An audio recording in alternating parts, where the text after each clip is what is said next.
live from mostly sunny, quite nice, quite pleasant Denver, Colorado. That's right, ladies and gentlemen, we are live, we're alive, and I am in the heart of America, Denver, Colorado. Even though, and I don't know if people will agree with me on this, Colorado has always given me the vibes of a Pacific Northwest state, even though it's obviously not. But we're here in the heart of the United States of America. Mile High City, baby. You already know what it is. The altitude is high, but the spirits are just as high. 12:30 p.m. here in Denver time. Is that Mountain Time? Is that Central Time? I don't even know what it's called.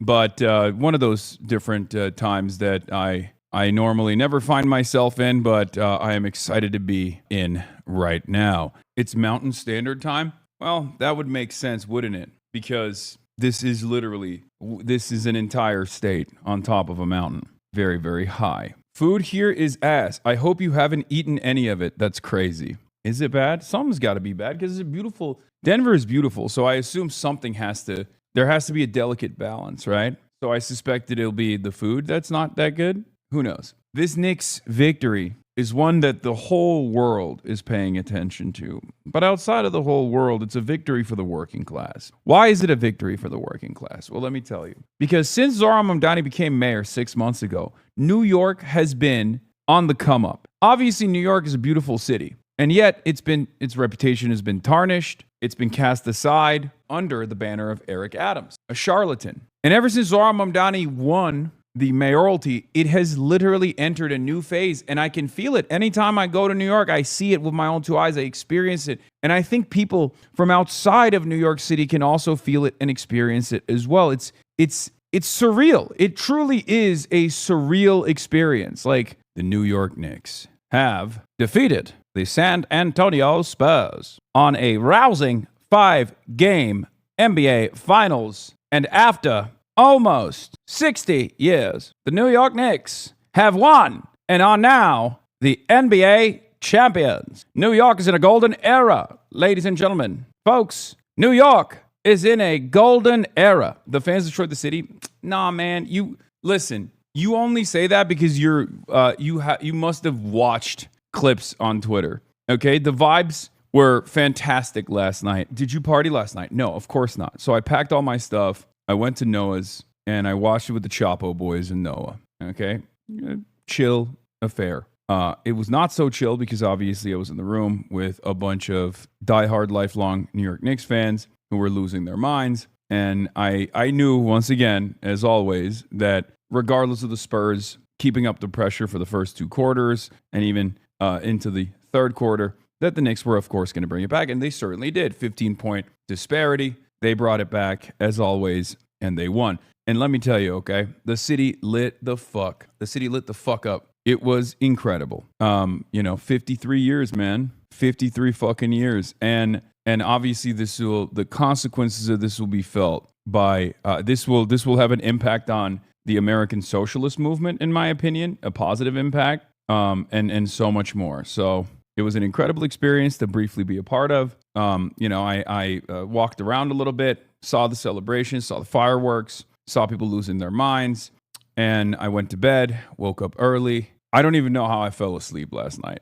okay? Because it was loud as a motherfucker. It was loud as hell. Yeah, another Q4 collapse for the Spurs. They got crushed the past 2 times. Yeah, the quarter-by-quarter point analysis obviously shows that as a young team, first of all, I'm going to give you my sports analysis in a second. Fans, this is not a dream. This morning, a 53-year drought has come to an end. The Knicks are finally NBA champions once again. The New York Knicks clinching their first championship since 1973, completing another fourth-quarter double-digit comeback to take down Victor Wembanyama and the San Antonio Spurs in a stunning Game 5.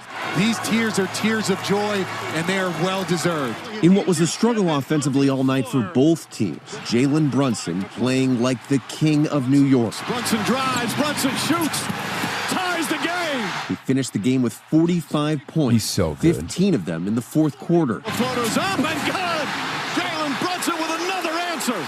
Jalen embraced by his father and Knicks assistant coach Rick Brunson, sharing that championship moment. Yeah, Rick Brunson also famously was a player, from what I understand, not a particularly good one, but a player nonetheless on the Knicks bench the last time the Knicks were in the finals. So this is a really, this is a great moment for him. Obviously, his family's from New Jersey.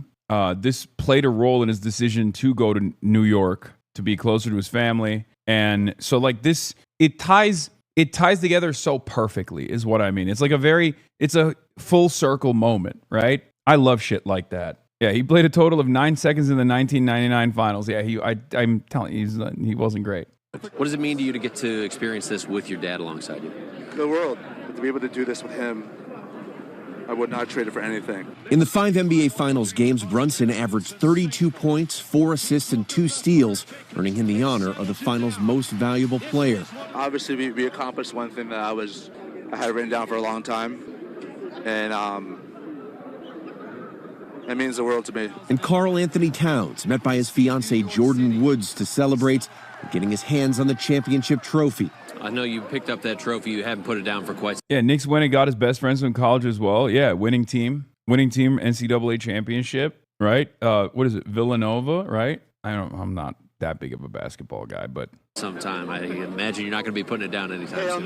Hell nah. I told JB before, he'll go get his MVP, I'll go get the trophy. We made a deal. Towns also remembering his late mother, who passed away from COVID in 2020. When the adrenaline and the cheers subside, I wish I had a... It really is a team that's anchored by the power of friendship and also anchored by... Like, it doesn't make sense. On paper, it doesn't make sense, okay? I'm telling you right now. It's just like the Spurs on paper have a superstar, star-studded team. Like, their fucking rookie is dumping 26 points in game 4. You know what I mean? They got their bench points as opposed to the Knicks was like 2 versus 30. Okay? Like, it's insane. That's insane, right? And obviously Spurs have won more and won more recently as opposed to the Knicks. So, this was in many respects an underdog story. Obviously, Knicks is a New York team, so there's that element of like, it's a larger market, all the stuff, nicer city, yada, yada. So there's like, people point to things like that, or even point to the fact that 40%, almost 50% of the entire Spurs arena was occupied by New York Knicks ticket holders, which is part of the reason why during the game, as the Knicks turned it around, you could hear it. It literally sounded like a home game for them, which was crazy. I to hug my mother in this, but I know that she's here with me. She's giving me the hug. Energy never dies. The physical may not be here, but the energy never dies. The spirit's always here. So now the celebration continues as the team heads back to an electrified New York City that can't wait to welcome them home. What does New York mean to you? Everything. So the Knicks won all 3 of the games that they played here in San Antonio in this series, and especially last night, the Knicks fans. That is pretty fucking crazy. That is pretty crazy. And they would have had a streak. They would have had a legendary streak if it wasn't ruined by someone. I don't know who, but someone had to go around and ruin their fucking streak. Certain birthday boy ruins everything. I'm just saying, dude. I'm just fucking saying. It seems odd. I think one of the major issues is Wembanyama getting gassed too much by the fourth quarter, not having enough in the tank, and perhaps more consequentially than anything else, they can't shut it out. They can't see it through. They do not have the clutch capacity. It's not a clutch gene necessarily, okay? It's something that you absolutely can train. Shut the fuck up. No, I mean, it's true. It's literally true. And they also played hardball as well. Like, I mean, dude, Wemby was bleeding out of his mouth. They were literally playing 90s style ball. A lot of people criticize Wemby for being incredibly violent. Okay, a lot of people were like, "Oh, Wemby's like constantly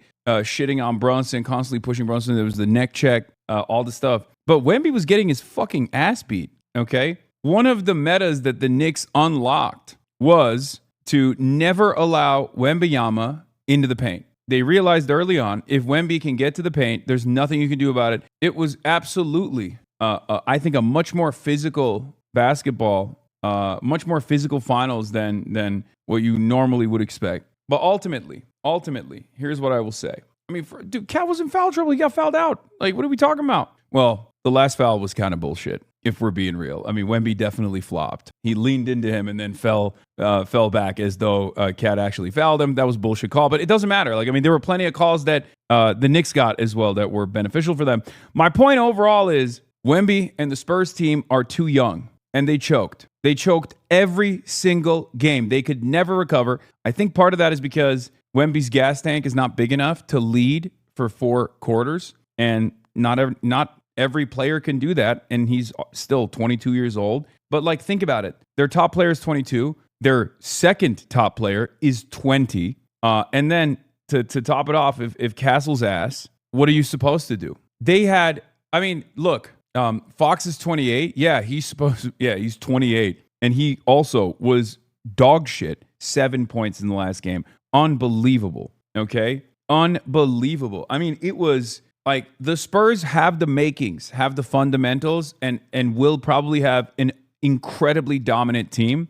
They just have to make changes. Some of their failures came from a lack of experience. Okay, now talk about how barely 6 foot Jalen Brunson cooked everybody and anybody. Jalen Brunson is, I think, a hope and a dream for regular folk. He is the most irregular guy stuck in the most regular body of all time. Standing at 6'2", as they claim, it's probably like 6 foot or maybe 6'1", and not exactly the most like athletic build. He is the sturdiest motherfucker of all time. It is incredible. 45 points. The rest of the team had 49. It is, I mean, he was the Knicks offense, okay? He was 6'2" in shoes. Who cares? His angles are undefeated. He loves dribbling that motherfucking ball. He is so, his reverse is so fast. It's incredible to watch. I don't know why people say he has an ugly game, because I don't think it's ugly at all. He plays basketball like a normal dude would.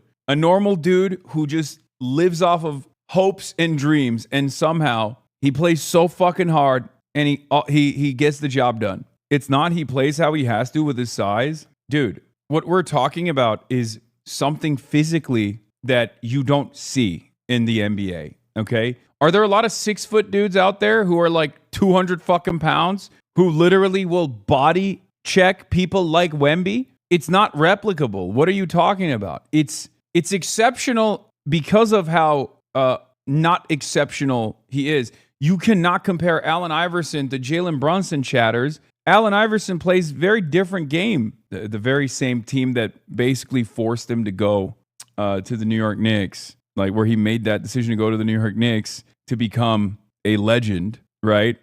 Is you know the guy that they kept around no longer there. I think this is the most annoying aspect of the Knicks fandom. Like, they basically treat superstar celebrities as though they're like, you know, the sixth man on the team or something. I think it's annoying. You know, I get it. Like Timothy Charlemagne has been a fucking ride or die Knicks fan when it was its most ass. Okay, that's different. That's important to recognize. That's important to give credit to. This motherfucker is not a bandwagon fan at all. I will never say that. I'm a bandwagon fan. I'm not even I'm not even that big of a fan of the Knicks, obviously, as you guys know. I'm shameless about it. I just enjoy good basketball. Timothy Chalamet literally looked at the Knicks at its most ass post 99 and literally was like, I'm a fan of this ass team. I don't care. I will stand by this team and I will see it through. Same with Will as well. Spike Lee too. Spike Lee as well, his whole life. I know, I'm not chatters, I'm not talking about that, but there are a lot of celebrities that are just like, oh, I love the Knicks, and everyone's like celebrating how much these celebrities love the Knicks and how awesome it is. I don't know. I think it's fucking annoying, bro. You've become the biggest New York City hater. No, I just, cool on that. Maybe controversial opinion, but I feel like the real superstars are the ones who should be highlighted unconditionally across the board, and that is the team. Right?